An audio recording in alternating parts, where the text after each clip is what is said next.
bilan gayud na unsa man ning kalakiha, misamot kita o kalisod tungod nining korona. Wala ka masayod kung unsa man gyud ang hinungdan, ngano kaha kining niabot man. Daghan ang nagmulo intawon nga mga katawhan, tungod lagi kay ang uban sa trabaho nawag-an. Mga pamilyado intawon na putos sa utang, kay way lain silang kapaingnan. Kung magpadayon pa kining ato karong sitwasyon, musamot ang katawhan nga mag-antos sa kagutom. Busa kitang tanan sa Dios mo dool mga liya, aron makalikay sa korona.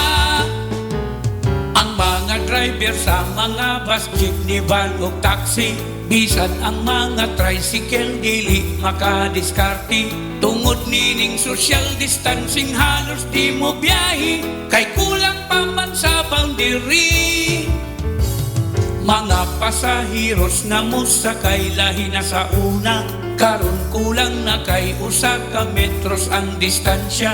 Unya kung magsigi pag uminto ang gasolina, tudas gayud patay kang bata ka.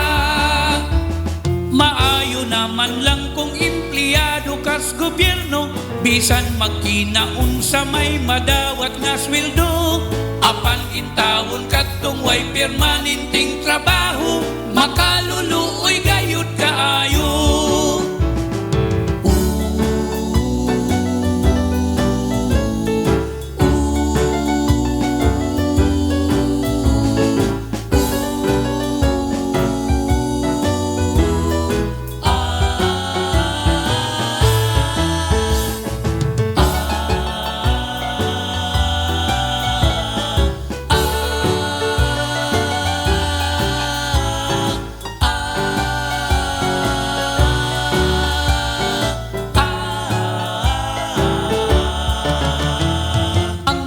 Senior citizens lawang makaluluoy, natangkal sa balay dili naman makasuroy.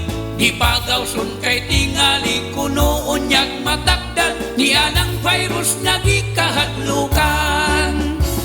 Apan ka ng mga kabus nga naas kakalsadahan, inyo man lang lagi kipasagdan. Dili ba di ay sa virus madutlan,